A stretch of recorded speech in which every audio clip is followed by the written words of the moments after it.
Bonjour, voici ma partie de la troisième ronde de ce championnat de France 2016 contre Sébastien Feller. Donc j'avais les blancs, je venais de perdre la veille contre Jean-François Joly, qui est d'ailleurs très surprenant jusqu'ici, et il était important de se refaire. Alors la partie est une italienne. Dans ma préparation contre Sébastien, j'avais vu qu'il jouait E5 et C5. En fait, on a déjà joué cette année l'un contre l'autre à l'Open de Metz en avril. Et j'avais également opté pour une italienne. Cavalier F3, cavalier C6, fou C4. La première ronde, j'avais joué fou B5 contre Adrien Demuth. Mais comme je savais que Sébastien joue la variante de Berlin, j'avais pas trop envie de débattre de la finale.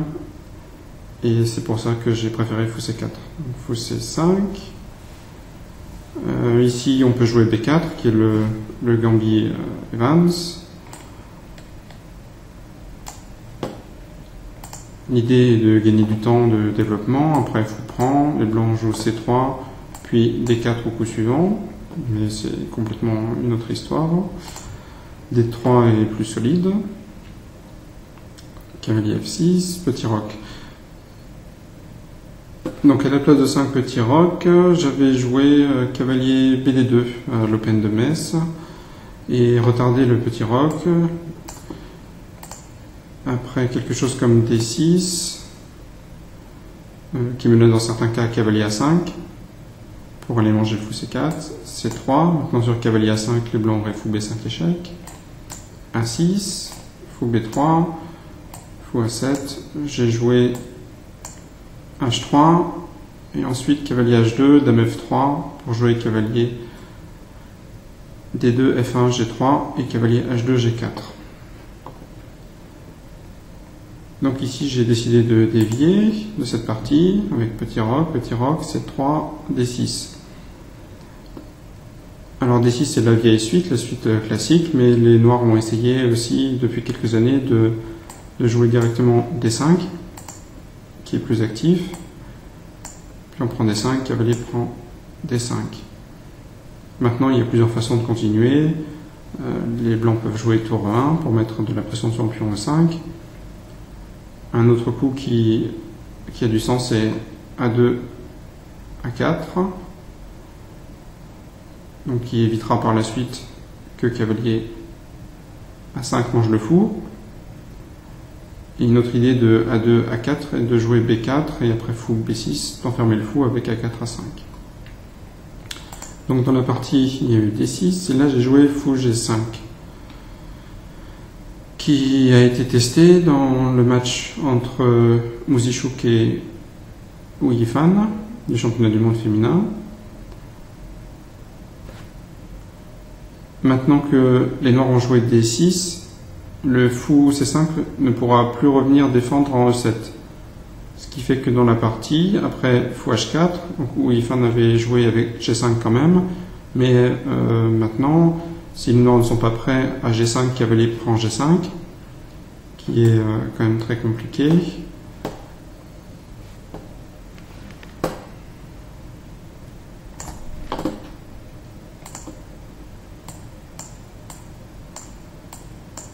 Et maintenant, les blancs vont jouer dame F3, peut-être cavalier D2. Les noirs ont du mal à se débarrasser du clouage. Donc si les noirs ne sont pas prêts à ça, jouer comme l'a fait Sébastien est une alternative assez raisonnable. Fou B6, je préférais plutôt A6 puis fou A7, mais fou B6 est jouable également. A4. A6. Cavalier BD2, et maintenant point H8. Alors les noirs perdent du temps par rapport à G5 immédiatement, mais maintenant ils sont sûrs que les blancs ne vont pas sacrifier de pièces, parce qu'après G5, cavalier prend G5, H prend G5, fou prend G5, les noirs auraient maintenant tour G8. En revanche, comme ils ont perdu du temps, je suis assez rapide sur l'aile dame. Et donc c'est comme ça que j'ai choisi de continuer avec B4 pour essayer de créer des problèmes aux noirs sur l'aile dame. G5, fou G3. cavalier H7. Après cavalier H7, les noirs sont prêts à jouer F5. Ici, j'ai hésité entre A5 et B5. Finalement, A5 m'a bien plu. A5 fou A7, B5, puis on prend fou prend, tout ça est logique. Cavalier E7, sinon les blancs pourraient essayer de jouer A6. C'est la menace des blancs d'ailleurs ici. A5, A6. Et B prend A6 ne serait pas possible parce que le cavalier C6 a besoin d'être protégé. Donc cavalier E7, qui a pour inconvénient de relâcher le contrôle du centre. Maintenant j'ai joué D4. Alors objectivement c'est peut-être pas la meilleure suite que j'ai choisie, mais la position n'est pas si évidente à jouer pour les noirs.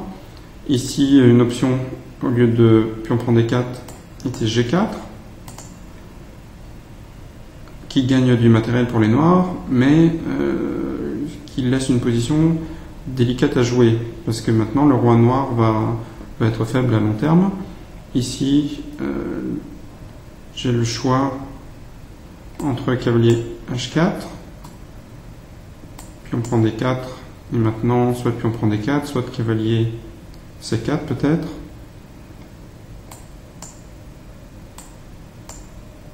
Il y a peut-être dame D3 pour faire dame prend C3, échec. Ou alors après G4, cavalier prend A5 me semblait intéressant aussi. Puis on prend, fou prend, F6 et maintenant probablement fou G3 de nouveau.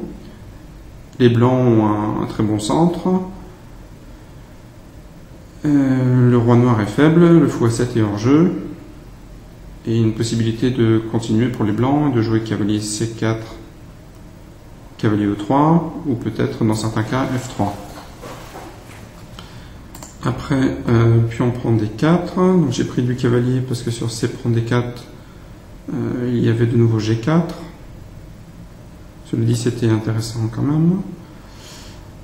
Cavalier prend D4, F5 et maintenant F3.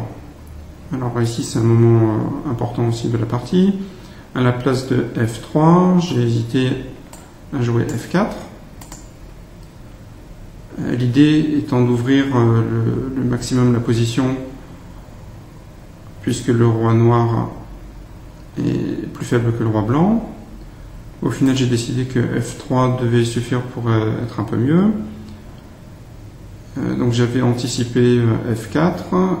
F prend E4 est un peu plus délicat à jouer pour les noirs, qui doivent considérer à la fois cavalier prend E4 et F prend E4, puis dame H5.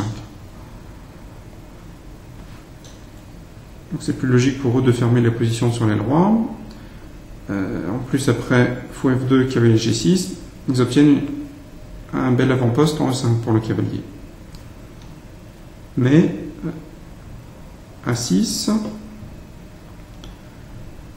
les noirs doivent prendre, sinon je vais prendre et jouer cavalier E6 avec une fourchette.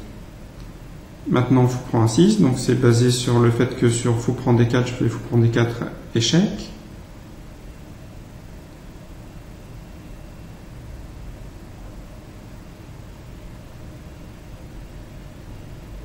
Cavalier E5. Maintenant dame E2 pour éviter dans certains cas que les noirs jouent fou prend A6 puis cavalier D3. Cavalier F6.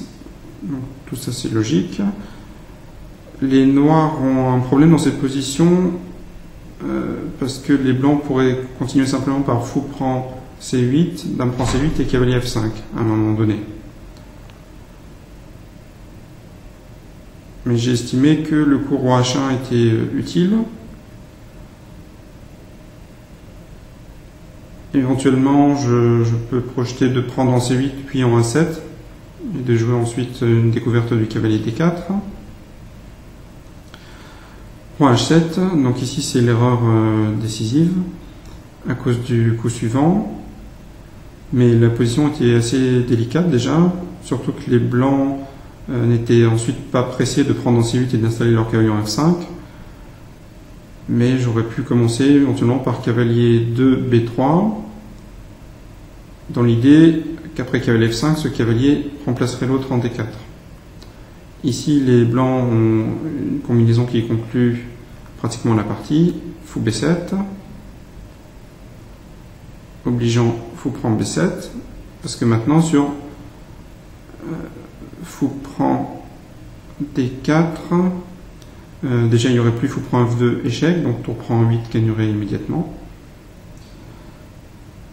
Cavalier E6, et la dame noire est surchargée, elle ne peut pas défendre à la fois le fou A7 et la tour F8.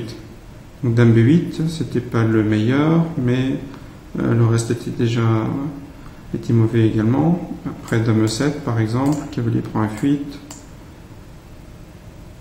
tour prend F8, tour prend A7. Les blancs ont simplement une qualité de plus. Dame B8, fou prend A7, tour prend A7, cavalier prend F8. Échec, roi G8, cavalier E6. Le cavalier n'est pas vraiment en danger, il va ressortir par D4. Ce qui explique le coup suivant de Sébastien, C5, pour essayer au moins de menacer d'enfermer ce cavalier. Mais là, les noirs sont complètement débordés. Dame B5, menace tour prend A7. Maintenant, sur une suite comme roi F7, pardon, il y aurait tour prend A7, dame prend A7, dame prend B7,